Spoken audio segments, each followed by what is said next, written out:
ஆண்டவரும் இரட்சகருமாகிய இயேசு கிறிஸ்து இனிய நாமத்தில் உங்கள் யாவருக்கும் அன்பின் வாழ்த்துக்களை தெரிவித்துக் கொள்கிறேன்.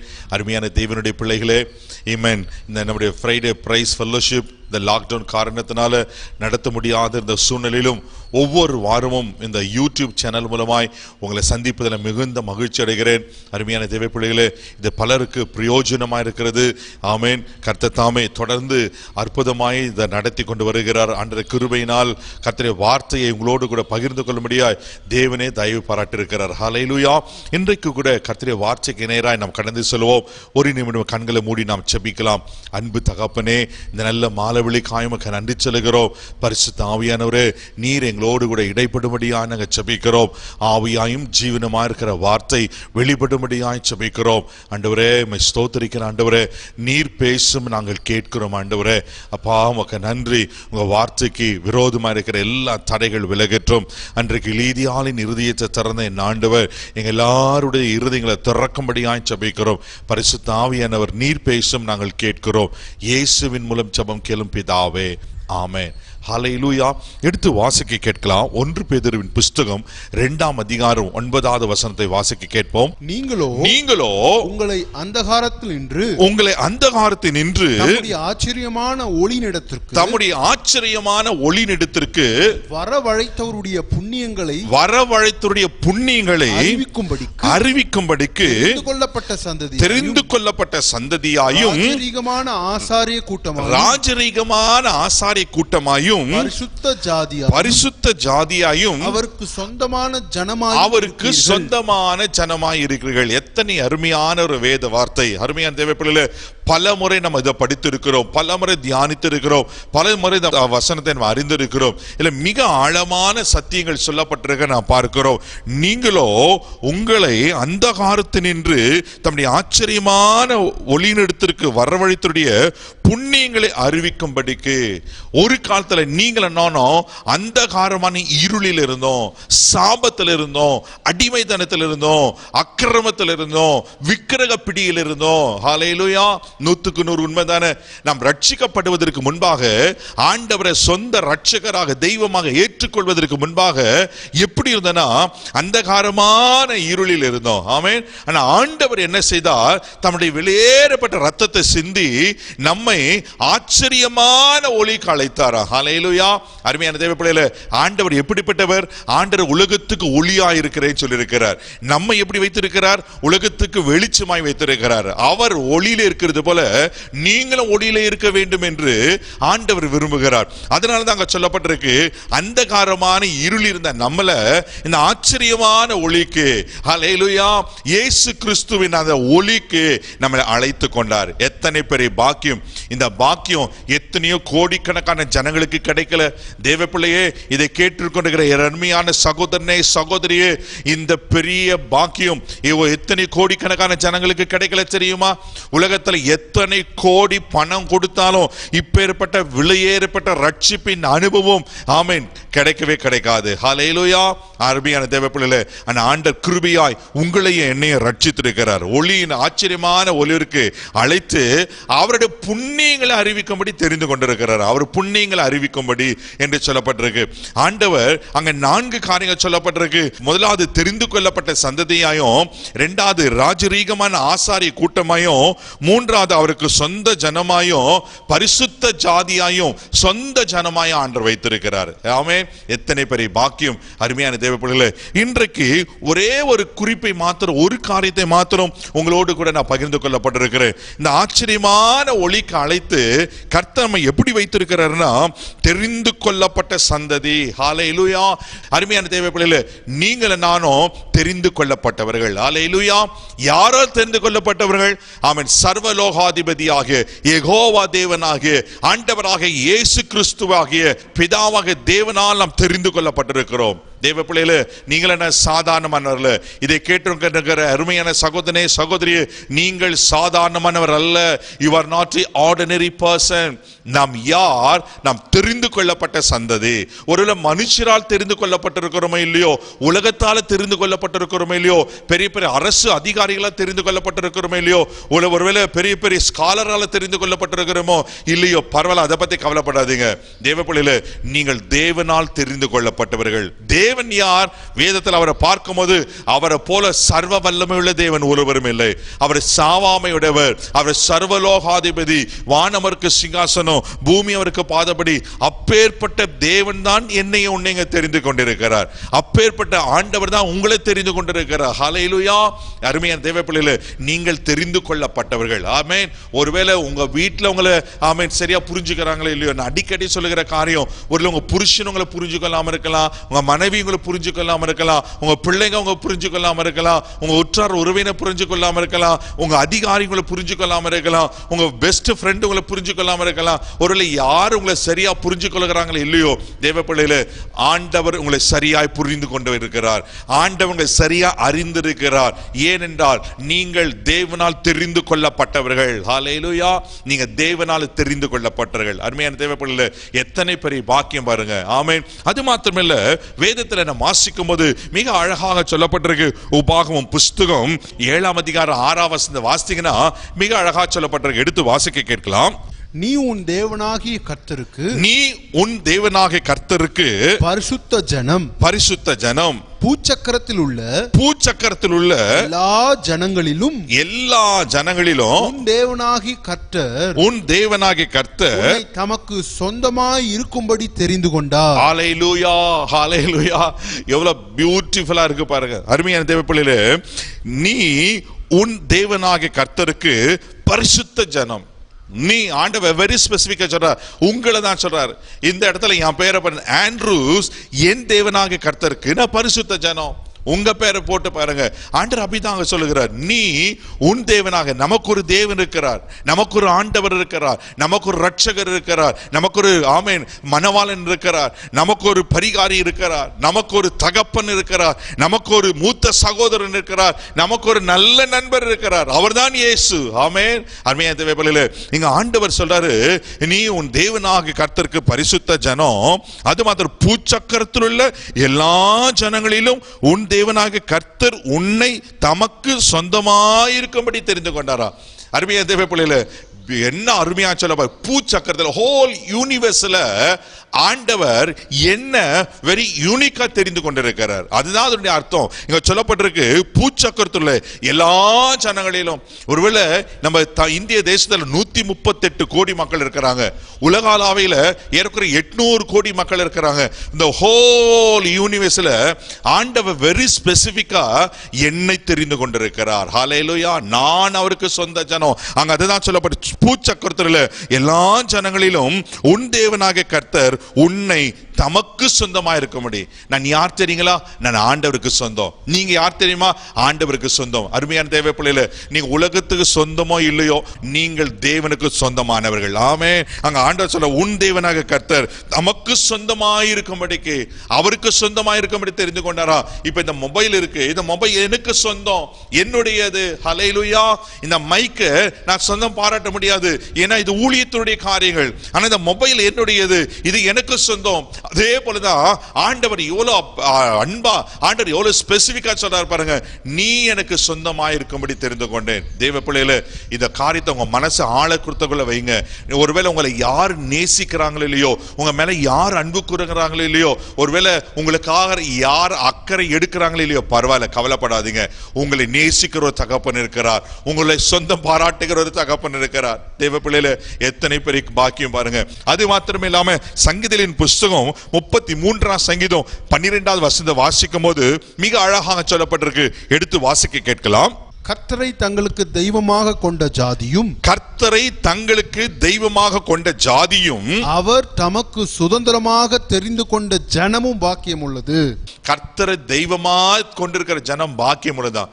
இதை கேட்டுக் கொண்டிருக்கிற அருமையான சகோதரனே, சகோதரியே, நீங்க பாக்கியவான்கள். ஏனென்றால் ஆண்டவரை சொந்த ரட்சகராக தெய்வமாக நீங்க அறிந்திருக்கிறீங்களே, அவர் ரத்தத்தால கழுவப்பட்டிருக்கிறீங்களே, அவர் பிள்ளையாக்கப்பட்டிருக்கிறீங்களே, அவரால் முத்திரிக்கப்பட்டிருக்கிறீங்களே. ஹல்லேலூயா. அதனால தான் நீங்க பாக்கியவான்கள். ஆமென். ஆண்டவரும் எவ்வளோ நமக்காக உரிமை பாரு. என் சொந்த ஜனம், ஆமென், பூச்சக்கரத்தில் எல்லா ஜனங்களும் எல்லாம் நான் உங்களை வெரி ஸ்பெசிபிக்கா தெரிந்து கொண்டு சொல்றாரு. அது மாத்திரம அவர்களை நான் பாக்கியவான்களா வைத்திருக்கிறேன் என்று சொல்லுகிறார். ஹல்லேலூயா. அது மாத்திரம் இல்லாம யோவான் எழுதின சுவிசேஷம் 13ஆம் அதிகாரம் 18வது வசனத்தை கூட வாசிப்போம்னால் அங்க அழகாக சொல்லப்பட்டிருக்கும். எடுத்து வாசிக்க கேட்கலாம். உங்கள் எல்லாரையும் குறித்து நான் பேசவில்லை, உங்கள் எல்லாரையும் குறித்து நான் பேசவில்லை, நான் தெரிந்து கொண்டவர்களை அறிவேன். நான் தெரிந்து கொண்டவர்களை அறிவேன். அருமையா தேவ பிள்ளைகளே, ஆண்டவர் ஹோல் யூனிவர்சல் நம்மளை தெரிந்து கொண்டிருக்கிறார். தெரிந்து கொண்டவர்களை பாக்கியவான்களா வச்சிருக்கிறாரு. இன்னொரு காரியத்தை சொல்றாரு, நான் தெரிந்து கொண்டவர்களை அறிவேன். ஆமென், ஆமென். உங்களை யாரு அறிந்து கொள்ளுகிறாங்களோ இல்லையோ, உங்களை யாரு சரியா புரிஞ்சு கொள்ளுகிறாங்களே இல்லையோ. பிரதர், நிறைய தம்பிமார்களுக்கு சொல்லுகிற காரியம், ஆனா யாரும் என்ன புரிஞ்சிக்க மாட்டேங்கிறாங்க, சரி என்ன அண்டர்ஸ்டாண்ட் பண்ண மாட்டேங்க. எங்க வீட்டுல கூடங்களே என்ன அண்டர்ஸ்டாண்ட் பண்ண மாட்டேங்கிறாங்க. ஒருவேளை யார் உங்களை புரிஞ்சு கொள்ளுகிறாங்களோ இல்லையோ, யார் உங்களை அறிந்து கொள்ளுகிறாங்களோ, ஒருவேளை நீங்க உலகத்துக்கு அறியப்படாம இருக்கலாம், எங்கேயோ மூலையில முடங்கி கிடக்கிற போல இருக்கலாம். இதை சிலர் அப்படி கேட்டு கொண்டிருக்கிறீங்க. நீங்க உலகத்தால இன்னும் தெரியப்படல, இன்னும் நீங்க அப்படியே நீங்க முடங்கி கிடக்கிறீங்க. கர்த்தர் உங்களை பார்த்து சொல்றாரு, நான் உன்னை அறிந்து இருக்கிறேன். ஹல்லேலூயா, ஹல்லேலூயா. நீங்க தேவனை எப்படி அறிந்து கொண்டீங்களோ, தேவனும் உங்களை அறிந்திருக்கிறார். வேதம் அழகா சொல்லப்பட்டிருக்கு, நம்முடைய தலைமுடிய அவர் எண்ணி வைத்திருக்கிறார். தலைமயிரை எண்ணி வைத்திருக்கிறார். யோசித்து பாருங்களேன், தலைமுடி எண்ண முடியுமா? எப்படி அவர் சாதாரண ஆண்டவர்ல நட்சத்திரங்களை பெயர் சொல்லி அழைக்கிற கர்த்தரா. கோடிக்கணக்கான நட்சத்திரங்கள் இருக்கிறது. அந்த நட்சத்திரங்களை பெயர் சொல்லி அழைப்பாரானால், அருமையான தேவ பிள்ளைகளே, அவர் தலைமுடியை எண்ணி வைத்திருக்கிறவர். ஆமே, அவர் தலைமுடியை எண்ணி வைத்திருக்கிறார்னா உங்களை மறந்துடுவாரா? அவர் உங்களை மறக்கல, உங்களை நினைவா தான் இருக்கிறார், உங்களை அறிந்து இருக்கிறார். ஹல்லேலூயா, ஆமென். அது மாத்திரம் இல்லாம ஏசாயா தீர்க்கதரிசன புஸ்தகம் 41ஆம் அதிகாரம் 8-10 வசனங்களை வாசிப்பீங்கன்னா, முதல்ல 8வது வசனம் வாசிக்க கேட்கலாம். அங்க அழகாக சொல்லப்பட்டிருக்கும். எடுத்து வாசிக்க கேட்போம். என் தாசனாகி இஸ்ரவேலே, என் தாசனாகி இஸ்ரவேலே, நான் தெரிந்து கொண்ட யாக்கோபே, நான் தெரிந்து கொண்ட யாக்கோபே, சிநேகிதனான ஆபிரகாமின் சந்ததியே, என் சிநேகிதனான ஆபிரகாமின் சந்ததியே, நான் பூமியின் கடையாந்தரங்களில் இருந்து, நான் பூமியின் கடையாந்தரங்களிலிருந்து உன்னை எடுத்து எல்லையிலிருந்து அழைத்து வந்து நீ என் தாசன், நீ என் தாசன், நான் உன்னை தெரிந்து கொண்டேன், நான் உன்னை தெரிந்து கொண்டேன், வெறுத்து விடவில்லை, நான் உன்னை வெறுத்து விடவில்லை சொன்னேன் என்று சொன்னேன். நீ பயப்படாதே, நீ பயப்படாதே, நான் உன்னுடனே இருக்கிறேன், நான் உன்னுடனே இருக்கிறேன், திகையாதே, நான் உன் தேவன், நான் உன் தேவன், நான் உன்னை பலப்படுத்தி, நான் உன்னை பலப்படுத்தி சகாயம் பண்ணுவேன், உனக்கு சகாயம் பண்ணுவேன், என் நீதியின் வலது கரத்தினால் தாங்குவேன். அருமையான வாக்குத்தை பல முறை நம்ம படிச்சிருக்கிறோம். அருமையான தேவ பிள்ளைகளே, அங்க ஆண்டவர் சொல்றாரு, என் தாசனாகி இஸ்ரவேலே, நான் தெரிந்து கொண்ட யாக்கோபே, என் சிநேகிதனான ஆபிரகாமின் சந்ததியே.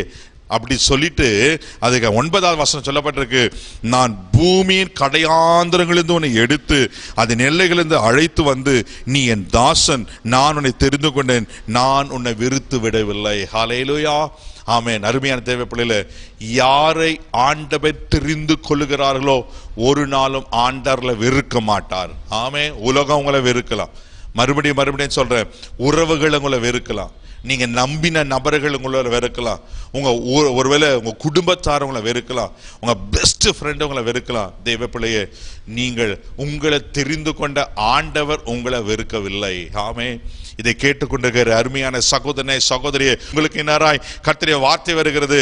அவர் சொல்றாரு, நான் உன்னை தெரிந்து கொண்டேனே, நான் எப்படி உன்னை வெறுத்து விடுவேன்? ஒருவேளை இந்த கொள்ள நோயில பாதிக்கப்பட்டிருக்கீங்களா, அல்லது வியாதியினால பாதிக்கப்பட்டிருக்கீங்களா, அல்லது ஒருவேளை ஒரு பண பிரச்சனையில பாதிக்கப்பட்டிருக்கீங்களா, ஒருவேளை கடன் பிரச்சனையில பாதிக்கப்பட்டிருக்கீங்களா, ஒருவேளை மனசெலவுல பாதிக்கப்பட்டிருக்கீங்களா? தேவ பிள்ளையில இன்றைக்கு பரிசுத்த ஆவியானவர் உங்களோடு திட்டமாய் பேசுறாரு. நீ பயப்படாத, நான் உன்னோடு கூட இருக்கிறேன், திகையாத, நான் உன் தேவன், நான் உன்னை பலப்படுத்தி உனக்கு சகாயம் பண்ணுவேன் என்று சொல்லுகிறார். ஆண்டவர் சொல்றாரு, யாரை கர்த்தர் தெரிந்து கொண்டாரோ அவர்களை ஆண்டவர் பலப்படுத்துகிறவராய் இருக்கிறார், அவர்களுக்கு சகாயம் பண்ணுகிறவராய் இருக்கிறார். இதை கேட்டுக்கொண்டிருக்கிற அருமையான சகோதரனே, சகோதரியே, இதை கேட்டுக்கொண்டிருக்கிற தேவ பிள்ளையே, கர்த்தர் இன்னைக்கு உங்களை பலப்படுத்த விரும்புகிறார். உன் பலவீனம் அவருக்கு தெரியும், உன் சோர்வு அவருக்கு தெரியும், உங்க அங்கலாய்ப்பு தெரியும், உங்க வேதனை அவருக்கு தெரியும். ஒருவேளை நீங்க இயலாம நிலையில இருக்கிறீங்களே, அது ஆண்டவருக்கு தெரியும். உங்க குறைவுகள் ஆண்டவருக்கு தெரியும். நீங்க செய்கிற ரகசிய பாவம் கூட ஆண்டவருக்கு தெரியும். ஹல்லேலூயா. கவலைப்படாதீங்க, அதோடு உங்க வாழ்க்கை முடிஞ்சிச்சுன்னு நினைக்காதீங்க. அவர் உங்களை பலப்படுத்த விரும்புகிறார். ஹல்லேலூயா. அவர் உன்னை பலப்படுத்தி உனக்கு சகாயம் பண்ணுவேன் என்று சொல்லுகிறார். அப்படின்னா என்ன அர்த்தம்? நான் உனக்கு ஹெல்ப் பண்ணுவேன், நான் உனக்கு உதவி செய்வேன், நான் உன்னை மறுபடியும் தூக்கி எடுப்பேன், நான் மறுபடியும் உனக்கு நான் ஆறுதல் செய்வேன், மறுபடியும் நான் உன்னை ஆசீர்வதிப்பேன், உன்னை நான் மறுபடியும் தேற்றுவேன், உன்னை மறுபடியும் நான் தூக்கி கண்மலை மேல நிற்க வைப்பேன். ராபா தீபாலா சந்துனி ஆங்கடாபா. ஆண்டவர் அதுதான் சொல்றாரு. ஆமென். பயப்படாதீங்க, ஏன்னா என் நீதியின் வலது கருத்தினால் உன்னை தாங்குவேன். அடுத்து சொல்றாரு, என் நீதியின் வலது கருத்தினால் உன்னை தாங்குவேன். ஒருவேளை உனக்கு நீதி கிடைக்காம இருக்கலாம், உங்களுக்கு நியாயமா வர வேண்டிய ஆசீர்வாதம் வராம இருக்கலாம், நியாயமா வர வேண்டிய ப்ரொமோஷன் வராம இருக்கலாம், நியாயமா வர வேண்டிய அப்ரிசியேஷன் வராம இருக்கலாம். தேவ பிள்ளைகளே, ஆண்டவர் உங்களுக்காக நீதி செய்வார். ஆண்டவர் சொல்ல, நீதியின் வலது கருத்தினால் உன்னை தாங்குவேனா. அவர் கரம் சாதாரணமான கரம் இல்ல, அவர் கரம் தூக்கி எடுக்கிற கரம். இந்த நாட்கள் உங்களோடு பேசும்போது ஆமென், கர்த்தருடைய கரம் தூக்கி எடுக்கிற கரம். ஆமென். தேவ பிள்ளைகளே, அவர் உள்ள கரத்துல வரைந்து வைத்திருக்கிறார். அவர் ஓங்கிய புயமும் பலத்த கரமும் நம்மோடு கூட இருக்கிறது. ஹல்லேலூயா. சோர்ந்து போகாதீங்க, நீங்க தேவனால் தெரிந்து கொள்ளப்பட்டவர்கள், தேவனால் முன்குறிக்கப்பட்டவர்கள். ஆண்டவர் சொல்றாரு, தேவனால் தெரிந்து கொள்ளப்பட்ட அந்த யாக்கோபே, பூமியின் கடையாந்தவர்கள் எடுத்த உன்னை விட்டுருவேனா, உனக்கு வெறுத்து விடுவேனா, நான் உன்னை கைவிட மாட்டேன் சொல்லிட்டு நான் உன்னை பலப்படுத்தி உனக்கு சகாயம் பண்ணுவேன், என் கரத்துல தான் இருக்கிறாய். ஹல்லேலூயா. அவர் கரத்திலிருந்து ஒருவரும் உங்களை பறிக்க முடியாது. ஆமென். ஒரு வார்த்தை எனக்கு ஞாபகம் வருகிறது. சங்கீதம் 107 வாசிப்பமான 28 வசனம் நினைக்கிறேன். அருமையான தேவப்பிள்ளை, கொடுக்க அவைகள் வாங்கி கொள்ளமா, அவர் கரத்தை திறக்க நன்மையால் திருப்தியாகமா. எவ்வளவு காரியம், பெரிய காரியம் பாருங்க. இது யாருக்கு சொல்லப்பட்டிருக்கு? திமிங்கலத்துக்கு கர்த்தர் சொல்லுவார். ஒரு 5 அறிவுள்ள ஒரு திமிங்கலத்துக்கு கர்த்தர் கொடுக்க அவை வாங்கி கொள்ளமானா, கர்த்தர் திறக்க நன்மையால் திருப்தியாகுமா. அவருடைய சாயலால் படைக்கப்பட்ட தேவ ஜனமே, அவரால் தெரிந்து கொள்ளப்பட்ட தேவ ஜனமே, கர்த்தர் உங்களை கைவிட்டுவாரா? இப்ப இருக்கிற சூழ்நிலை அப்படி உங்களை விட்டுருவாரா?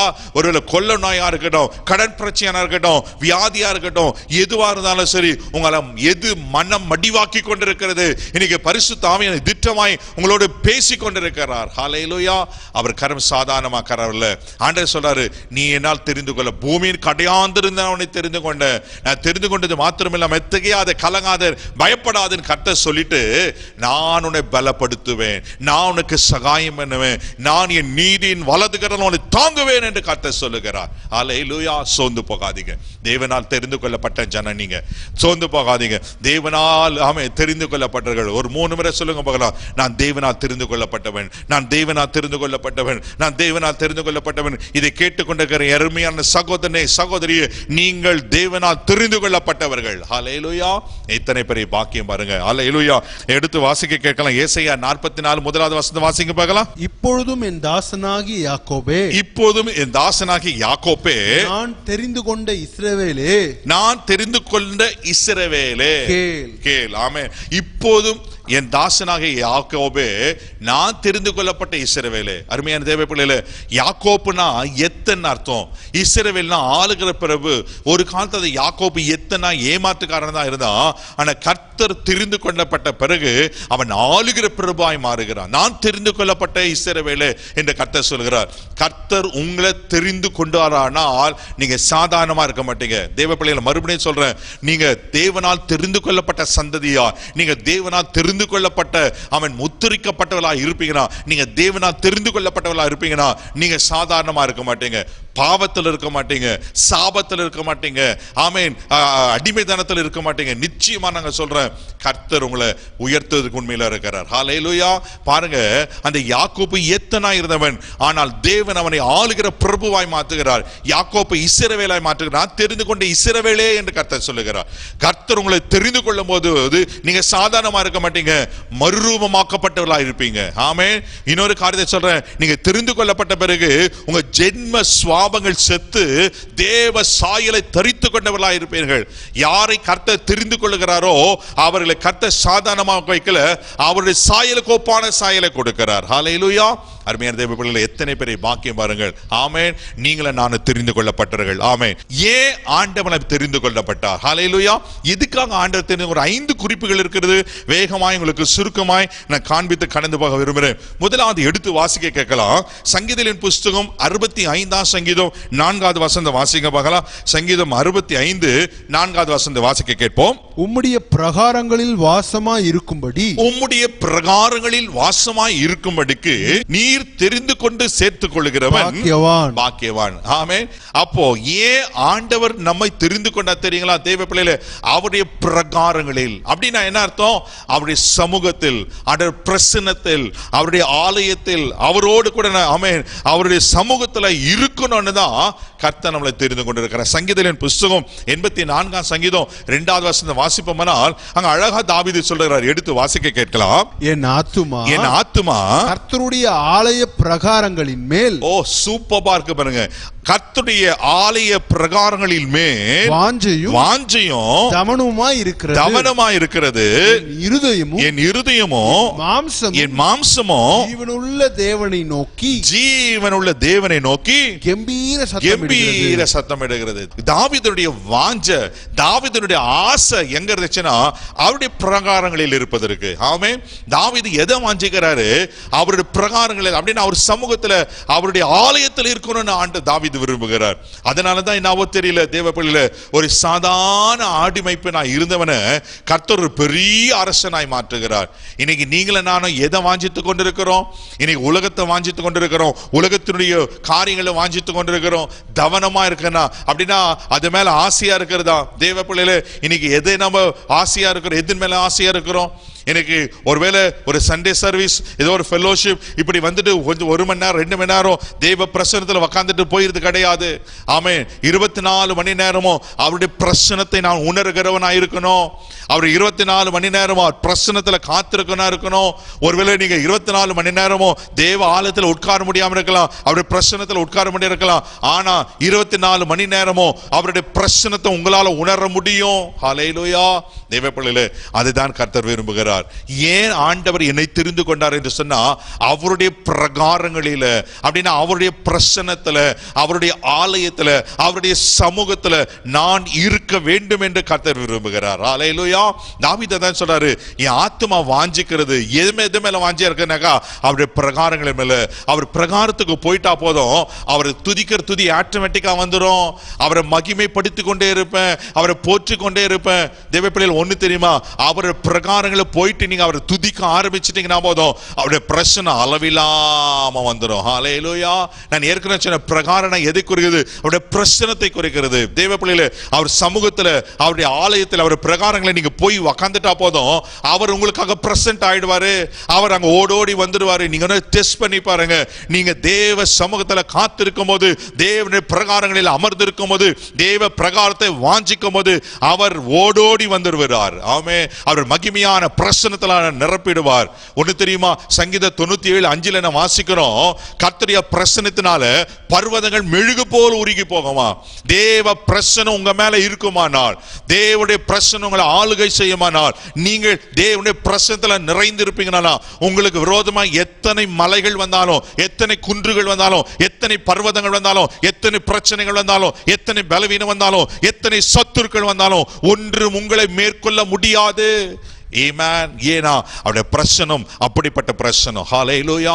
கர்த்தருடைய பிரசன்னத்தினால் பர்வதங்கள் மெழுகு போல் உருகி போகுமா. அதே சங்கீதம் 84:10 கூட வாசிக்கிறோம். வாசிக்க கேட்கலாம். 84:10 வாசிங்க பார்க்கலாம். 1000 நாளை பார்க்கிலும் உமது பிரகாரங்களில் செல்லும், உம்முடைய பிரகாரங்களில் செல்லும் ஒரே நாள் நல்லது, ஒரே நாள் நல்லது. ஆகாமிய கூடாரங்களில் வாசமாய் இருப்பதை பார்க்கிலும், ஆகாமிய கூடாரங்களில் வாசமாய் இருப்பதை காட்டிலும் என் தேவனுடைய ஆலயத்தின் வாசற்படியில் காத்திருப்பதையே தெரிந்து கொள்ளுவேன். ஹல்லேலூயா. 1000 நாளை பார்க்கலாம். உலகத்துல பல நாட்கள் பல ரெசார்ட்ஸுக்கு போயிட்டு, பல பயங்கரமான பெரிய பெரிய இடத்துக்கு போயிட்டு நீங்க ரெஸ்ட் பண்றதை காட்டிலும் ஒரே ஒரு நாள் தேவ பிரகாரத்துல, தேவ சமூகத்துல நீங்க தேவனுடைய காரியத்துல காத்திருந்து பாருங்க, அந்த நாள் எத்தனை பாக்கியம். ஆமே. இங்க சங்கீதக்காரன் சொல்றாரு, அங்க வாசிக்கிறோம், தேவனுடைய ஆலயத்தின் வாசற்படியில் காத்திருப்பதையே தெரிந்து கொள்வேன். ஆமே. கர்த்தர் இதுக்கு என்ன தெரிந்து கொண்டார்னா, அவருடைய ஆலயத்துல நான் காத்திருக்கணும், அவருடைய பிரகாரங்களில் காத்திருக்கணும், அதை தான் தெரிந்து கொள்வேன் என்று சங்கீதக்காரன் சொல்லுகிறார். அதே சங்கீதம் 16-11 கூட வாசிக்கும் போது மிக அழகாக சொல்லப்பட்டிருக்கு. எடுத்து வாசிக்க கேட்கலாம். ஜீவ மார்க்கத்தை எனக்கு தெரியப்படுத்தி, ஜீவ மார்க்கத்தை எனக்கு தெரியப்படுத்தினி, உம்முடைய சமூகத்தில் பரிபூரண ஆனந்தம், பரிபூரண ஆனந்தமும், வலது பாரசத்தில் நித்திய பேரின்பமும் உண்டு. ஏன் நம்ம தேவ பிரகாரத்துக்கு போகணும்? ஏன் சமூகத்துக்கு போனா அந்த சமூகத்தில் தான் பரிபூர்ண ஆனந்தம் இருக்கிறது. ஆமென். நித்திய பேரின்பம் இருக்கிறதா. ஆமென். தேவ பிள்ளைகளை யோசித்து பாருங்க. அப்ப ஆண்டவர் சமூகம் எவ்வளவு பெரியது. அல்லேலூயா. அதனால தான் சொல்றேன், நீ என் பிரகாரத்தில் இருக்கணும்னு தான் அவனை தெரிந்து கொண்டேன். அது மாத்திரம் இல்லாம சங்கீதம் 34:8 கூட நாம் வாசிக்கிறோம், கர்த்தர் நல்லவர் என்பதை ருசித்து பாருங்கள். கர்த்தர் நல்லவர் என்பதை ருசித்து பாருங்கள். அவர் மேல் நம்பிக்கையா இருக்கிற மனுஷன் பாக்கியவான். அல்லேலூயா. நான் அவர் சமூகத்தில் இருக்கும்போது அவர் எப்படிப்பட்டவர் என்பதை அறிந்து கொள்வேன். ஆமென்.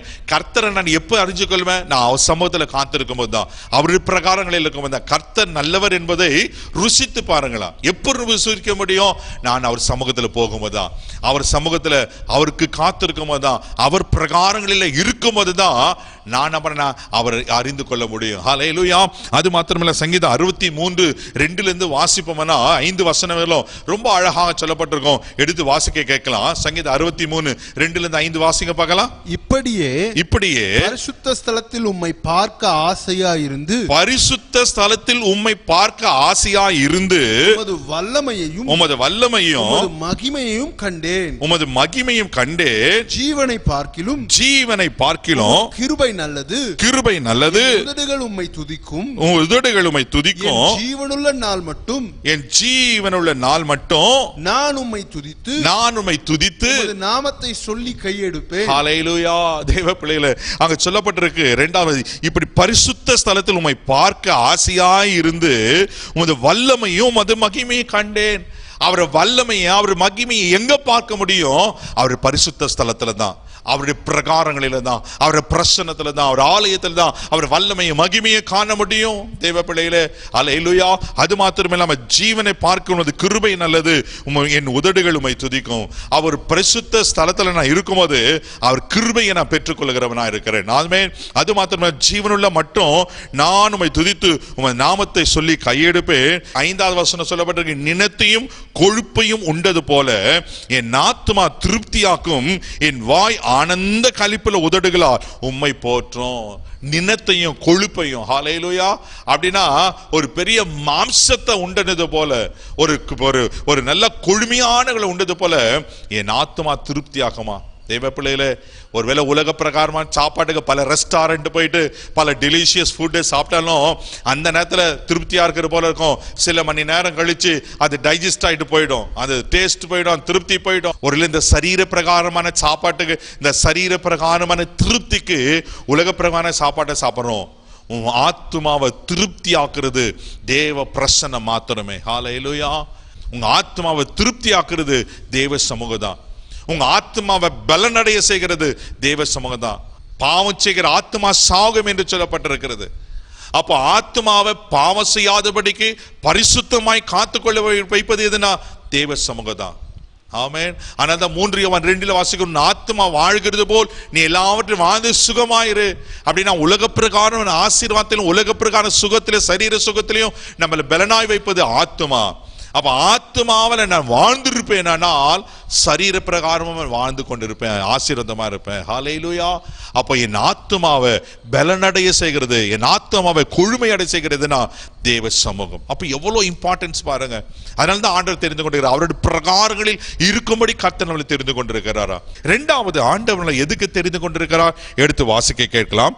மார்க் எழுதின சுவிசேஷம் 3ஆம் அதிகாரம் 14வது வசனத்தை கூட வாசிக்க கேட்கலாம். அப்பொழுது அவர் 12 பேரை தெரிந்து கொண்டு அவர்கள் தம்மோடு கூட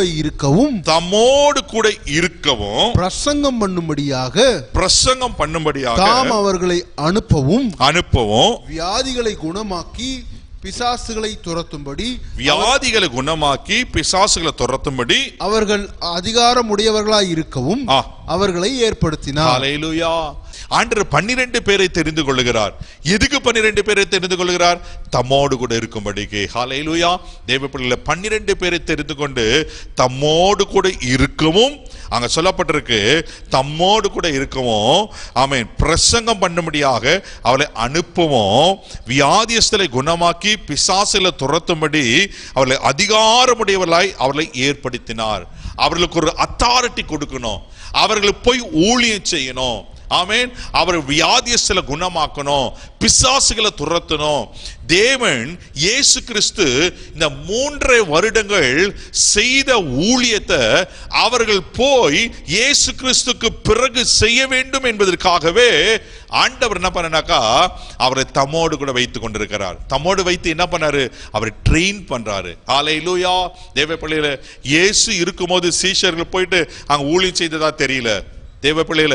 ஆனா இயேசு அவர் மரித்த பின்பு அவர்களுக்கு தன்னுடைய அதிகாரத்தை கொடுத்து, நீங்கள் புறப்பட்டு போய் சகல ஜாதிகளை சீஷராக்குங்கள், பிதா குமார் பரிசுத்த ஆவியின் நாமத்தில் ஞானஸ்தானம் கொடுங்கள் என்று சொல்லுகிறார். ஹல்லேலூயா. அதுக்கு முன்னாடி அவர்களை 12 பேர் தம்மோடு கூடவே வச்சு உருவாக்கி கொண்டிருக்கிறார். தேவ பிள்ளைகள, ஒன்னு சொல்லட்டுமா? நீங்கள் உருவாக்கப்பட வேண்டுமானால், நீங்கள் தேவனால் பயன்பட வேண்டுமானால், நீங்க ஆமென் 4 பேருக்கு ஆசீர்வாதமா இருக்கணும்னா, ஆமென், நீங்க அவரோடு கூட இருக்கணும். ஹல்லேலூயா. கர்த்தர் நம்ம அதுக்கு தான் தெரிந்து கொண்டார், அதுக்கு தான் நம்மளை தெரிந்து கொண்டார். நீங்கள் புறப்பட்டு போய் சகல ஜாதிகளை சீஷராக. நமக்கு ஒரு கிரேட் கமாண்ட் என்று சொல்லப்பட்டிருக்கு, நமக்கு ஒரு கட்டளையா கொடுக்கப்பட்டிருக்கிறது. லூக்கா 22:32 வாசிக்கிறோம், நீ குணமாக்கப்பட்ட பின்பு உன் சகோதரரை ஸ்திரப்படுத்து என்று சொல்லப்பட்டிருக்கு. ஹல்லேலூயா. தேவ பிள்ளைகளே, அப்போ நான் இந்த வேலையை செய்யணும்னா எனக்குள்ள அந்த பலன் வேணும். ஹல்லேலூயா. அதுக்கு தான் ஆண்டவர் தம்மோடு கூட இருக்கும்படிக்கு. நான் இதை வெரி ஸ்பெசிபிக்கா எதுக்கு எடுத்துக்கொள்றேன்னா, ஆண்டவர் அவரோடு கூடவே இருக்கும்படி விரும்புகிறார். தேவ பிள்ளையை ஒன்னு சொல்லட்டுமா? ஆண்டவர் நம்மளையும் அதுதான் விரும்புகிறார், அவரோடு கூட இருக்கணும். அவர் சமூகத்துல மணிக்கணக்கா நாம ஜெபிக்கணும். அவரோடு கூட இருப்பதற்கு நான் எதற்கு இதை கம்பேர் பண்றேன்னா, ஜெப வாழ்க்கை. ஹல்லேலூயா.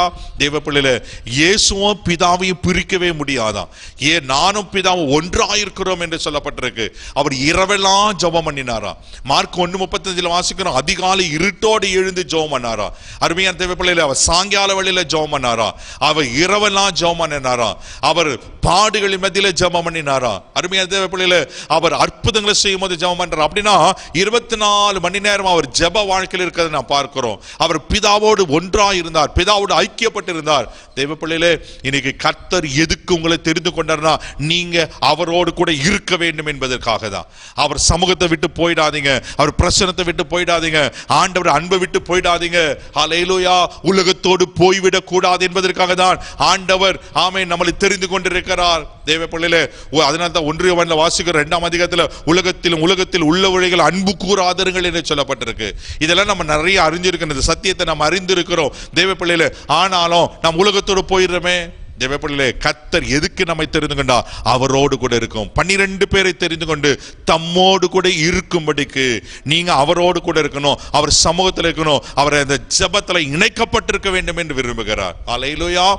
3 வருஷம் நல்லா உருவாக்கிட்டு எதுக்குனாக்கா அவர்கள் போயிட்டு அங்க சொல்லப்பட்டிருக்கு, பிரசங்கம் பண்ணும்படிக்கு, வியாதியஸ்தலை குணமாக்கும்படிக்கு, பிசாசுகளை துரத்தும்படிக்கு அவளுக்கு அத்தாரிட்டி கொடுக்கிறார், அதிகாரம் கொடுக்கிறார். தேவ பிள்ளைகளே, நீங்க அவரோடு கூட இருப்பீங்கன்னா அவருடைய சாயலுக்கு ஒப்பான சாயலாய் மாறுவீர்கள். 1. 2வது, நீங்க அவரோடு கூட இருப்பீங்கன்னா அவரை போல மாறுவீங்க. ஹல்லேலூயா. அப்படின்னா ஆமென், அவருடைய குணாதிசயங்கள், அவருடைய கேரக்டரிஸ்டிக்ஸ், அவருடைய குணாதிசயங்களை வெளிப்படுத்துகிறதா இருப்பீங்க. நீங்க அவரோடு கூட இருப்பீங்கன்னா அவருக்குள்ள என்ன வல்லமை, என்ன அபிஷேகம், என்ன வரங்கள், எப்படிப்பட்ட ஆமென் அற்புதங்களை செய்கிற சக்தி இருந்துச்சோ உங்களுக்கும் தருவதற்கு உண்மையில் இருக்கிறார், நமக்கு தருவதற்கு உண்மையில் இருக்கிறார். ஹல்லேலூயா. 100க்கு 100 உண்மை. ஆமென். அருமையான தேவ பிள்ளை, இப்போ நானும் இப்போ என்னோட நண்பர் ஒருத்தர் இருக்கிறாங்கன்னு சொல்ல, 2 பேரும் ஒன்றா இருக்கும், ரொம்ப க்ளோஸ் ஃப்ரெண்ட்ஸா இருக்கோம்னாக்கா ஒருளுக்கு அவரை பத்தி நான் நன்கு புரிஞ்சிருப்பேன், நான் அவரை போல இமிட்டேட் பண்ணுவேன், அவருக்குரிய காரியங்களை நன்கு அறிந்திருப்பேன். ஹல்லேலூயா. தேவ பிள்ளைகளை யோசித்து பாருங்க, கர்த்தர் கர்த்தர் நம்மை தெரிந்து கொண்டிருக்கிறார். ஆமென். ஏன்னா அவரோடு கூட இருக்கும்படிக்கு, அவருடைய சாயலுக்கு ஒப்பான சாயலாய் மாற்றுவதற்கு, அது மாத்திரமில்லாம அவருடைய குணாதிசயங்களை எனக்குள்ள வைப்பதற்கு, அது மாத்திரமில்லாம அவர் விட்டு சென்ற ஊழியத்தை நான் செய்யும்படிக்கு கர்த்தர் எனக்கு அதிகாரம் கொடுத்திருக்கிறார். அதுக்கு தான் எனக்கு தெரிந்து கொண்டிருக்கிறார். ஹல்லேலூயா, ஆமென். அப்போ ஆண்டவர் நம்ம எதுக்கு தெரிந்து கொண்டார்? அவரோடு கூட இருக்கும்படிக்கு. இந்த உலகத்துல மாத்திரமில்ல தேவ பிள்ளைகளே, நமக்கு ஒரு நம்பிக்கை இருக்கிறது, நமக்கு ஒரு விசுவாசம் இருக்கிறது. ஆண்டவர் நமக்கு ஒரு வாசஸ்தலத்தை ஆயத்தம் பண்ணி இருக்கிறார். நான் இங்க உலகத்துல மாத்திரமில்ல, அவரோடு கூட அழியாத நித்தியமாய் வாழ்கிற உன்னதமான இந்த பரலோக ராஜ்யத்துக்கு ஆமென் கர்த்தர் கொண்டு போய் சேர்க்கிற வரைக்கும் அவர் என்னை தெரிந்து கொண்டிருக்கிறார். அவரோ பரலோக ராஜ்யத்தில் நான் அவரோடு கூட தான் இருப்பேன். ஹல்லேலூயா, எத்தனை பெரிய பாக்கியம்! தெரிந்து கொள்ளப்பட்டவர்களுக்கு கர்த்தர் வைத்திருக்கிறார் எத்தனை பெரிய ஸ்லாக்கியம்! ஒருவேளை உலகத்தை யோசிப்பான், இந்த உலக வாழ்வோடு முடிஞ்சிடும், அடுத்த ஜென்மத்தில் நான் நாயா பிறப்பனா இதுவா பிறக்கனா யோசிப்பாங்க. ஆனா நமக்கு அப்படி கிடையாது. தேவனுடைய பிள்ளைகளுக்கு தேவனா தெரிந்து கொள்ளப்பட்டிருக்கு, நான் உலகத்திலே அவரோடு கூட வாழ்வேன், நான் மரித்த பின்பு அவரோடு கூட பரலோக ராஜ்யத்தில் வாழ்வேன். ஹல்லேலூயா, இதுதான் கர்த்தர் நமக்கு வைத்திருக்க ஒரு மிகப்பெரிய ஆசீர்வாதமா இருக்கிறது. அதுக்கு தான் கர்த்தர் உங்களை தெரிந்து கொண்டிருக்கிறார். ஹல்லேலூயா. மூன்றாவது, கர்த்தர் நம்ம எதுக்காக தெரிந்து கொண்டார்? எபேசியரின் புஸ்தகம் 1 அதிகாரம் 4 வசனம் வாசிக்க கேட்போம். தமக்கு முன்பாக நாம் அன்பில் பரிசுத்தம் உள்ளவர்களும் குற்றம் இல்லாதவர்களுமாய் இருப்பதற்கு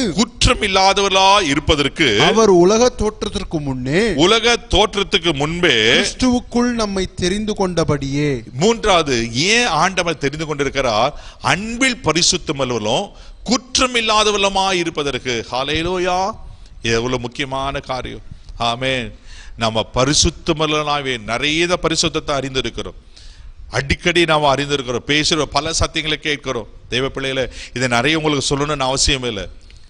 நான் பரிசுத்தர் ஆகியால் நீங்களும் உங்க நடக்கைகள் எல்லாவற்றிலும் பரிசுத்தராயிருங்கள் 1 பேதுரு 1:15 வாசிக்கிறோம். 1 தெசலோனிக்கேயர் 4:3-7 சொல்லப்பட்டிருக்கிறது. ஆமென். பரிசுத்தமல்லவர்களாய் இருப்பதே தேவனுடைய சித்தமா இருக்கிறது. நம்ம அழைத்ததே பரிசுத்தத்துக்கு தான் அழைத்திருக்கிறார். பரிசுத்தம் என்பது எதே நமக்கு நாமே ஒரு மெஷர்மெண்ட்டை வைத்து இப்படிதான் வாழணும் அப்படி கிடையாது. தேவன் விரும்புகிற ஒரு பரிசுத்தம் இருக்கிறது, தேவன் எதிர்பார்க்கிற ஒரு பரிசுத்தம் இருக்கிறது. தேவ பிள்ளையில நாம் பரிசுத்தம் உள்ளவர்களும் குற்றம் இல்லாதவர்களுமா இருக்கணுமா? இன்னைக்கு நாம் எப்படி இருக்கிறோம்? எத்தனை பேர் நம்மளை குற்றம் சாட்டுகிறார்கள்? ஒருவேளை பிசாசு எத்தனை குற்றச்சாட்டுகளை நம்ம மேல வைக்கிறா? தேவ பிள்ளைகளே, எதுக்கு கர்த்தர் நம்மளை தெரிந்து கொண்டார்னா, நான் பரிசுத்தமாக இருக்கணும், குற்றமில்லாதவர்களாய். மனுஷன் நம்ம மேல குற்றம் சாட்டக்கூடாது. ஹல்லேலூயா. இன்னொன்னு சொல்றேன், ஆவியானவரும் நம்ம மேல குற்றம் சாட்டக்கூடாது. ஹல்லேலூயா. நாம் எல்லாவற்றிலும் பரிசுத்தமா இருக்கணும், குற்றம் சாட்டப்படாதவர்களா இருக்கணும். பிளேம்லெஸ் லைஃப்னு சொல்லப்பட்டிருக்கு. குற்றம் சாட்டப்படாத ஒரு வாழ்க்கை. யூதாவின் புஸ்தகம் 24வது வசனம் எடுத்து வாசிங்க பார்க்கலாம். வழுவாதபடிக்கு உங்களை காக்கவும் தமது மகிமையுள்ள சன்னிதானத்திலே மிகுந்த மகிழ்ச்சியோட உங்களை மாசற்றவர்களாய் நிறுத்தவும் வல்லமை உள்ளவரும் தாம் ஒருவரே ஞானம் உள்ளவரும் ஆகிய நம்முடைய இரட்சகரான தேவனுக்கு கனமும் மகத்துவமும் வல்லமையும் அதிகாரமும் இப்பொழுதும் எப்பொழுதும் உண்டாவதாக. ஆமென். வழுவாதபடி நம்ம காக்கிறவர், மாசற்றவர்களாய். அங்க அந்த வார்த்தை வெரி ஸ்பெசிபிக்கா சொல்லப்பட்டிருக்கு. மாசற்றவர்களாய் அப்படின்னா அழுக்கு இல்லாதவர்களாய், குற்றமற்றவர்களாய், தூய்மையானவர்களாய் அவருக்கு முன்னாடி நாம் நிற்கணும். அவர் ராஜ்யத்துல சாதாரண நிற்க முடியாது தேவ பிள்ளைகளே. ஆமென். ஒருவேளை நாம் எதுல குற்றம் சாட்டப்பட்டிருக்கிறோம், இன்னைக்கு கர்த்தரத்துல ஒப்பு கொடுப்போம். ஹல்லேலூயா. கர்த்தர் நம்மளை எதுக்கு தெரிந்து கொண்டிருக்கிறார்? பரிசுத்தமா இருக்கிறதுக்கும் குற்றம் இல்லாதவர்களா இருக்கும். யாரும் நம்மளை குற்றம் சாட்டக்கூடாது. ஆண்டவர் அழகான ஒரு வசனத்தை சொல்வாரு, ஒரு வார்த்தை சொல்வாரு, இந்த உலகத்தின் அதிபதி வருகிறான், அவனுடைய காரியங்கள் ஒன்றும் என்னிடத்தில் இல்லை. ஆமென். அநேக முறை இயேசுவை குற்றம் கண்டுபிடிக்கணும்னு பல முயற்சி செய்கிறார்கள், ஆனால் ஒரு முறை கூட ஆமென் அவரை குற்றம் சாட்டவே முடியல. பிலாத்து கூட இவரிடத்துல ஒரு குற்றமா காணல, கையை கழுவிட்டு போறாரு. அவர் எப்படி குற்றமில்லாதவராய் காணப்பட்டாரோ, அவருடைய பிள்ளைகளாக நாம், அவரால் தெரிந்து கொள்ளப்பட்டவர்களாக நாம் குற்றமில்லாதவர்களாக இருக்கணும். It's very very important. தெய்வ பிள்ளைகளே, நம்ம சமூகத்தில் இருக்கிறது கரெக்ட் தான். ஆமென். அவரோடு கூட இருப்பது கரெக்ட் தான். நான் அவர் சமூகத்தில் அவரோடு கூட இருப்பேன் என்று சொன்னார், நான் பரிசுத்தமுள்ளவராய் இருக்கணும், குற்றம் சாட்டப்படாதவளாக இருக்கணும். ஹல்லேலூயா. வேதத்தில் பல காரியங்களை காண்பிக்கலாம். இன்னைக்கு எத்தனை பேருக்குள்ள குற்ற சாட்டுகள் இருக்கிறது தெய்வ பிள்ளைகளே. அநியாயமா குற்றம் சாட்டுவாங்க, அது வேற. ஆமென். இயேசு கூட அநியாயமா குற்றம் சாட்டினார்கள், அதை பத்தி கவலைப்படாதீங்க. நான் தேவனுக்கு முன்பாக குற்றமற்றவனா இருக்கணும். நம்ம மனசாட்சி முதலாவது நம்மளை குற்றவாளி என்று தீர்க்க கூடாது. It's very important. மறுபடியும் சொல்றேன், உங்கள் மனசாட்சி உங்களை குற்றவாளி என்று தீர்க்கப்படக்கூடாது. உங்க மனசாட்சி உங்களை நல் மனசாட்சியோட காத்துக்கொள்ளணும். ஹல்லேலூயா. அதுல நீங்களும் ஜாக்கிரதையா இருக்கிறது அவசியமா இருக்கு. அப்ப தேவன் ஏன் என்னை தெரிந்து கொண்டார்? முதலாவது நம்ம பார்த்த அவர் பிரகாரத்துல இருக்கும்படிக்கு, ரெண்டாவது தம்மோடு கூட அவரோடு கூட இருக்கும்படிக்கு. அந்த ஜெப வாழ்க்கை விட்டுறாதீங்க ப்ளீஸ் தேவ பிள்ளைகளே. உங்க ஜெப வாழ்க்கை ஆமென் கர்த்தரோடு அதிகமா இருக்கட்டும். உங்க ஜெப வாழ்க்கையில நீங்க ஆமென் பலமா இருக்க வேண்டும் என்று கர்த்தர் விரும்புகிறார். மூன்றாவது, பரிசுத்தமும் குற்றமில்லாமல் இருக்கும்படி கர்த்தரை தெரிந்து கொண்டார். நான்காவது, கர்த்தர் என்னை எதற்காக தெரிந்து கொண்டார்? எடுத்து வாசிக்க கேட்கலாம். ஏசாயா தீர்க்கதரிசன புஸ்தகம் 43ஆம் அதிகாரம் 10வது வசனம் வாசிங்க பார்க்கலாம். நானே அவரென்று நீங்கள் உணர்ந்து, நானே அவரென்று நீங்கள் உணர்ந்து என்னை அறிந்து விசுவாசிக்கும்படிக்கு நீங்களும் நான் தெரிந்து கொண்ட என் தாசனும், நான் தெரிந்து கொள்ளப்பட்ட என் தாசனும் எனக்கு சாட்சிகளாய் இருக்கிறீர்கள் என்று கர்த்தர் சொல்லுகிறார். எனக்கு சாட்சிகளாய் இருப்பீர்கள் என்று கர்த்தர் சொல்லுகிறார். ஹல்லேலூயா. இங்க சொல்லப்பட்டிருக்கு, என் தாசனும் எனக்கு சாட்சிகளாய் இருக்கிறார்கள் என்று கர்த்தர் சொல்லுகிறார். அப்போ தேவன் எதுக்கு என்ன தெரிந்து கொண்டார்னா, சாட்சிகளா இருக்கணும், அவருக்கு சாட்சிகளா. அதனால தான் சொல்லப்பட்டிருக்கு, ஒரு கிறிஸ்துவன் தப்பு பண்ணிட்டாங்கன்னா உலகம் ஐயோ அவங்க அப்படி பண்ணிட்டாங்க. ஏன்னா கிறிஸ்துவை எப்படி ஜனங்கள் உலகம் பார்க்கனா, அவர் பரிசுத்தம் இல்லவர். ஹல்லேலூயா. அவர் ஒரு தவறும் செய்யாதவர். தேவ பிள்ளையில அதே போலதான் நம்மளையும் பார்க்கறாங்க. ஆமென். இது மிக மிக முக்கியமான ஒரு காரியம். இன்னைக்கு என்னுடைய சாட்சி வாழ்க்கை எப்படி இருக்கு? உங்களுடைய சாட்சி வாழ்க்கை எப்படி இருக்கு? இன்னைக்கு கிறிஸ்துவை நான் பிரதிபலிக்கிறவனா இருக்கிறேனா? அருமையான தேவ பிள்ளையில நீங்களும் நான் சாட்சிகளா இருக்கணும். அதனால தான் பரிசுத்த ஆவியானுடைய வல்லமை பெற்றுக்கொண்ட பிறகு பரிசுத்த ஆவி உங்களிடத்தில் வரும்போது நீங்கள் பலனடைந்து எனக்கு சாட்சிகள் ஆயிருப்பீர்கள் என்று சொல்லப்பட்டிருக்கு. அப்போ நாம் ஆவியில பலனடைகிறது மாத்திரம் இல்லாம அவருக்கு சாட்சிகளா இருக்கணும். ஹல்லேலூயா. ஒரு witnessing life, it's very very important.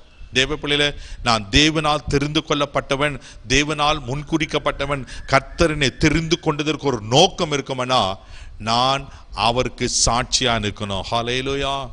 1000 பிரசங்கத்தை காட்டிலும் ஒரே ஒரு சாட்சியுள்ள வாழ்க்கை, ஒரு சாட்சி ஒரு பெரிய தாக்கத்தை உண்டு பண்ணிடுமா நம்ம சொல்ல கேள்விப்பட்டிருக்கிறோம். தேவ பிள்ளையில இன்னைக்கு நம்முடைய சாட்சி எப்படி இருக்கு? உங்களுடைய சாட்சி எப்படி இருக்கு? It's very very important. ஏன் ஆண்டவனை தெரிந்து கொண்டார் என்று சொன்னா, நான் அவருக்கு சாட்சிகளா இருக்கிறோம். ஹல்லேலூயா. இன்னைக்கு நம்முடைய வார்த்தையில, பேச்சில, நடக்கையில, செய்கையில அவருக்கு சாட்சியா நாம் இருக்கிறோமா? இதெல்லாம் ஒரு பெரிய சவால். ஹல்லேலூயா. இந்த சாட்சியின் ஜீவியத்தை கெடுக்கணுன்றதான் பிசாசு முயற்சி செய்கிறான். நம்ம சாட்சியுள்ள வாழ்க்கையை கெடுப்பதற்காக தான் எரிச்சல, கோவத்தை, அப்படியே நம்ம குழப்பத்தெல்லாம் பிசாசு உண்டு பண்றான். எப்படியாவது நம்ம சாட்சியின் ஜீவியம் போயிடுச்சுனாக்கா ஆண்டவர் நாம அங்க தூஷிக்கப்படுமே. எனக்கு ஆண்டவர் நாமம் என்னால மகிமைப்பட வேண்டும் என்றால், நான் என் வாழ்க்கையில இயேசுவை பிரசங்கிக்க வேண்டுமானால், நான் அப்படி மைக்க பிடிச்சி பிரசங்கிக்க அவசியமே இல்லை. என் வாழ்க்கிற வாழ்வே அவரை வெளிப்படுத்துகிறதா இருக்கணும், அவர் பிரசங்கிக்கிறதா இருக்கணும். ஹல்லேலூயா. கடைசியா கர்த்தர் நம்மளை எதுக்கு தெரிந்து கொண்டிருக்கிறார்? யாக்கோபு நிருபம் 2ஆம் அதிகாரம் 5வது வசனத்தை கூட வாசிக்க கேட்கலாம். யாக்கோபு 2:5 வாசிங்க பார்க்கலாம். என் பிரியமான சகோதரரே, என் பிரியமான சகோதரரே, கேளுங்கள், தேவன் உலகத்தின் தரித்திரரை விசுவாசத்தில் ஐஸ்வர்யவான்களாகவும் தம்மிடத்தில் அன்பு கூறுகிறவர்களுக்கு தாம் வாக்குத்தத்தம் பண்ணின ராஜ்யத்தை சுதந்தரிக்கிறவர்களாகவும் தெரிந்து கொள்ளவில்லையா? ராஜ்யத்தையும் சுதந்தரிக்கிறவர்களாக தெரிந்து கொள்ளவில்லையா? ஹல்லேலூயா. ஆமென். அப்போ ஆண்டவர் எதுக்கு என்னை தெரிந்து கொண்டிருக்கன்னா, அந்த 2வது பகுதி சொல்லப்பட்டிருக்கு, வாக்குத்தத்தம் பண்ணின ராஜ்யத்தை சுதந்தரிக்கிறவர்களாகவும் தெரிந்து கொள்ளவில்லையா? அப்ப கர்த்தர் நம்மை தெரிந்து கொண்டதற்கு வாக்குத்தத்தங்களை சுதந்தரிப்பதற்கு. ஆமென். ஆமென். இங்க சொல்லப்பட்டிருக்கு வாக்குத்தத்தம் பண்ணின ராஜ்யத்தை, அதுதான் எது? பரலோக ராஜ்யம். அதை நம்ம சுதந்திரிக்க போகிறோம். அல்லேலூயா தேவ பிள்ளைகளே, அதுக்காக தான் கர்த்தர் சாட்சியா இருக்கணும், பரிசுத்தமா இருக்கணும், குற்றமில்லாம இருக்கணும், அவர் ரத்தத்துல கழுவப்படணும், அவரால் தெரிந்து கொள்ளப்பட்டிருக்கணும், மூழ்கி ஞானஸ்தானம் எடுக்கணும், ஆவியின் அபிஷேகத்தை பெற்றிருக்கணும். இப்படி பல சத்தியங்களை நமக்கு கர்த்தர் வைத்திருக்கிறார். அதுக்கு தான் ஆலயத்தை வைத்திருக்கிறார், ஃபெல்லோஷிப்ஸை வைத்திருக்கிறார், ஊழியங்களை வைத்திருக்கிறார், ஊழியக்காரங்களை வைத்திருக்கிறார். அதற்காக தான் அவர் சமூகத்துல நீங்க தனிப்பட்ட விதத்தில் காத்திருந்து அவர் சமூகத்தில் அவர் பிரகாரங்களில் நீங்க பலனடைய என்று இப்படிப்பட்ட ப்ராசஸ் எல்லாம் கர்த்தர் அதுக்கு தான் வைத்திருக்கிறார். ஆமென். இதெல்லாம் நம்ம உருவாக்கப்பட்டு ஒரு நாள் வரும், அந்த ராஜ்யத்துக்குள்ள பிரவேசிக்கணும். அது வாக்குத்தத்தம் பண்ணப்பட்ட கானானா இருக்கிறது, பரம கானானா இருக்கிறது. அல்லேலூயா. இது ஆமென். இரண்டாவது உலகத்துக்குரிய வாக்குத்தத்தங்கள். ஆண்டவருங்க தனிப்பட்ட வாழ்க்கையில் என்ன வாக்குத்தத்தத்தை கொடுத்திருக்கிறார்? ஒருவேளை வாக்குத்தத்தம் என்பது ஜனவரி 1ஆம் தேதி மாத்திரமே இல்லை, அந்த வாட்ச்நெட் சர்வீஸ்ல 31 டிசம்பர் 31 காத்திருந்து பெற்று அது மாத்திரம் வாக்குத்தத்தம். ஒவ்வொரு நாளும் கர்த்தர் உங்களுக்கு வாக்குத்தத்தங்களை வைத்திருக்கிறார். ஆமென். ஒவ்வொரு நாளும் நீங்க தேவ பிரசன்னத்துக்கு போகும்போது, தேவ சமூகத்தை நாடும்போது ஆண்டவர் உங்களோடு பேசுறாரு, ஆண்டவர் உங்களுக்கு வாக்குத்தத்தங்களை கொடுக்கிறார் அல்லவா? நம்ம ஏசாயா 41:10 வாசித்தோமே, நீ பயப்படாதே, நான் உன்னோடு கூட இருக்கிறேன், திகையாதே, நான் உன் தேவன், நான் உன்னை பலப்படுத்தி உனக்கு சகாயப்படுவேன் என்று சொல்லியிருக்கிறாரே. தேவ பிள்ளைகளே, அப்படிப்பட்ட வாக்குத்தத்தங்கள் வேதத்துல ஏராளமாய் இருக்கிறது. ஆமே. உங்கள் துக்கம் சந்தோஷமாய் மாறும் என்று கர்த்தர் சொல்லியிருக்கிறார். நான் உன்னை வாளாக்காம தலையாக்கும் என்று கர்த்தர் சொல்லியிருக்கிறார். நீ கீழாகாமல் மேலாகவா என்று கர்த்தர் சொல்லியிருக்கிறார். நீ இப்பொழுது இருக்கிறத காட்டில் 1000 மடங்கு பெருகும்படி உன்னை ஆசீர்வதிப்பேன் என்று கர்த்தர் சொல்லியிருக்கிறார். உன் வண்ணாந்தரம் வயல்வெளியாய் மாறும் என்று சொல்லியிருக்கிறார். உன் அவாந்தர வெளி நீர்த்தடகமாய் மாறும் என்று சொல்லியிருக்கிறார். இதோ நான் சகலத்தையும் புதிதாக்குறேன் என்று கர்த்தர் சொல்லியிருக்கிறார். இப்படி நூற்றுக்கணக்கான ஆயிரக்கணக்கான வாக்குத்தத்தங்களை கர்த்தர் உங்களுக்காக எனக்காக வைத்திருக்கிறார். இந்த வாக்குத்தத்தங்களை சுதந்திரத்துக்கு அனுபவிக்கும்படி தான் கர்த்தர் தெரிந்து கொண்டிருக்கிறார். ஹல்லேலூயா. இன்னைக்கு எத்தனை பேருக்கு அந்த பாக்கியம் இல்ல? தேவ பிள்ளைகளை சோர்ந்து போகாதீங்க, அவர் உங்களுக்கு வாக்குத்தத்தங்களை வைத்திருக்கிறார். ஹல்லேலூயா. நீங்க மலையில இருக்கிற பட்டணம், நீங்க சத்துருவின் பிடரிய பிடிப்பீங்க. ஹல்லேலூயா. நீங்க சத்துருவின் வாசல்களை சுதந்தரிப்பீங்க.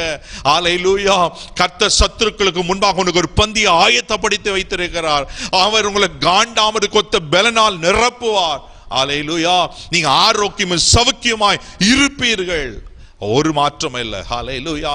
தேவ பிள்ளையே, அந்த வாக்குத்தத்தங்களை சுதந்திரித்து அனுபவிக்கும்படி கர்த்தர் நம்மை தெரிந்து கொண்டிருக்கிறார். ஹல்லேலூயா. தேவ பிள்ளையில சோர்ந்து போகாதீங்க. உலகத்துல இந்த வாக்குத்தத்தங்களை அனுபவிக்கிற நீங்கள், ஆமென் ஆமென், அது மாத்திரமில்லாம உங்களுக்கு தீர்க்க தரிசன வார்த்தைகள் ஊழியக்காரர் இல்ல கர்த்தர் உங்களோடு பேசியிருப்பார். அநேக தீர்க்க தரிசனங்களை சொல்லியிருப்பார். நான் இப்படி எல்லாம் வைப்பேன், உனக்கு இப்படிப்பட்ட பொசிஷன் வைத்திருக்கிறேன், இப்படிப்பட்ட குடும்ப வாழ்க்கை அமைப்பேன், பல தீர்க்க தரிசன வார்த்தைகள் கர்த்தர் உங்களுக்கு சொல்லியிருப்பார். டெஃபினட்டா சொல்ற அந்த தீர்க்க தரிசன வார்த்தைகள் நிறைவேறும். ஆமே. எல்லாவற்றுக்கும் மேலா அவர் நமக்காக ஆயத்த பண்ணிருக்க அந்த ராஜ்யத்துகளை கொண்டு போய் சேர்ப்பார். ஹல்லேலூயா. எனக்கு வாக்குத்தத்தம் பண்ணியிருக்கிறார். ஏனுக்கு வாக்குத்தத்தம் பண்ணியிருக்கிறார்? அவர் என்னை தெரிந்து கொண்டிருக்கிறார். நான் அவர் ரத்தத்தால் கழுவப்பட்டிருக்கிறேன். ஆமே. அவருக்கு முன்பாக நான் பரிசுத்தமும் குற்றமில்லாதவனாய் காணப்படுகிறேன். ஹல்லேலூயா. எத்தனை பேரை பாக்கி பாருங்க. ஹல்லேலூயா. தேவ பிள்ளைகளே, அப்ப தேவனால் நீங்களா நான் தெரிந்து கொள்ளப்பட்டவர்கள். தேவனால் தெரிந்து கொள்ளப்பட்ட சாதாரணமானவர் அல்ல. அவர் பிரகாரங்களில் இருக்கும்படிக்கு கர்த்தர் தெரிந்து கொண்டிருக்கிறார். அவரோடு கூட இருக்கும்படிக்கு கர்த்தர் தெரிந்து கொண்டிருக்கிறார். பரிசுத்தமும் குற்றமில்லாத இருக்கும்படிக்கு கர்த்தர் தெரிந்து கொண்டிருக்கிறார். அவருக்கு சாட்சிகளாக இருக்கும்படி கர்த்தர் தெரிந்து கொண்டிருக்கிறார். எல்லாவற்றுக்கும் மேலாக அவர் எனக்கு வைத்திருக்கிற வாக்குத்தத்தத்தை சுதந்திரித்துக் கொள்ளும்படி கர்த்தரை தெரிந்து கொண்டிருக்கிறார். ஆமே. இருக்கிற கண்களை மூடி நாம் ஜெபிக்கலாமா? உலக தோற்றத்துக்கு முன்பாகவே எங்களை நீ தெரிந்து கொண்டிருக்கிறீர். பூமியின் கடையாந்தரங்களில் இருந்து எடுத்து எங்களை தெரிந்து கொண்டிருக்கிறீர். ஆண்டவரே, உமக்கு ஸ்தோத்திரம். எங்க எலும்புகள் உருவேற்றப்படுவதற்கு முன்பாகவே நீர் எங்களை தெரிந்து கொண்டிருக்கிறீர். ஓ ஜீசஸ், thank you Lord. உமக்கு ஸ்தோத்திரம் ஆண்டவரே. உங்க பிரகாரத்துல உங்களோடு கூட இருந்து அப்பா உமக்கு ஸ்தோத்திரம். உம்மை போல நாங்க பரிசுத்தமாய் மாறி உமக்கு சாட்சிகளா இருந்து எங்களுக்கு நீர் வைத்திருக்கிற வாக்குத்தத்தங்களை சுதந்திரித்துக் கொள்ளும்படி நீர் எங்களை தெரிந்து கொண்டீரே. அதற்கு ஸ்தோத்திரம் ஆண்டவரே. இதை பார்த்து கொண்டிருக்கிற, இதை கேட்டுக் கொண்டிருக்கிற என் அருமையான சகோதரன் சகோதரி ஒவ்வொருத்தரையும் உங்க அன்பின் கரத்துல ஒப்பு கொடுக்கிறான்ப்பா. அப்பா, உலகத்துல இங்க அற்பமானவர்கள் தான், இழிவானவர்கள் பைத்தியமானவர்கள் தான் ஆண்டவரே, பைத்தியமானவர்கள் தான். ஆனா கர்த்தர் நீர் இவளை தெரிந்து கொண்டிருக்கிறீர். அப்பா உமக்கு ஸ்தோத்திரம். இவர்களுக்கு என்று என்னென்ன வாக்குத்தத்தங்களை வைத்திருக்கிறீரோ இயேசுவின் நாமத்தினாலே இந்த உலகத்தில் வாழ்கிற இந்த நாட்களிலே அந்த வாக்குத்தத்தங்களை அனுபவிப்பார்களாக, அந்த வாக்குத்தத்தங்களை பெற்றுக்கொள்வார்களாக. அந்த வாக்குத்தத்தங்கள் ஜீவனுள்ள வார்த்தைகள், ஜீவனுள்ள ஆசீர்வாதங்கள் எங்க வாழ்க்கையில 100% நிறைவேறுவதாக நான் ஜெபிக்கிறேன். ஆண்டவரே, எல்லாவற்றுக்கும் மேலாய் நீர் எங்களுக்கு வாக்கு பண்ணியிருக்கிற இந்த பரம கானானை நாங்கள் சுதந்தரித்துக் கொள்ளும்படி நீர் எங்களை தெரிந்து கொண்டபடி இவர்கள் அந்த பரலோக ராஜ்யத்தை சுதந்தரிப்பார்களாக நான் ஜெபிக்கிறேன். ஆண்டவரே அப்பா, அது மாத்திரமில்ல, அந்த பரலோக ராஜ்யத்துக்கு அன்ற ஆதாயத்தை உண்டு பண்ணவர்களாய், அந்த பரலோக ராஜ்யத்துக்கு ஒரு கூட்ட ஜனத்தை ஆயத்தப்படுத்தவர்களாய் இல்லை மாற்றும்படியா நான் ஜெபிக்கிறேன். கிருபை ஒப்பு கொடுக்கிறோம். ஆசீர்வதி மகிமை மக்கள் செலுத்துகிறேன். இயேசுவின் மூலம் ஜெபம் கேளும் பிதாவே, ஆமென். தேவ பிள்ளைகளே, மறந்துடாதீங்க, நீங்கள் தேவனால் தெரிந்து கொள்ளப்பட்டவர்கள். ஹல்லேலூயா. God bless you. ஆமென்.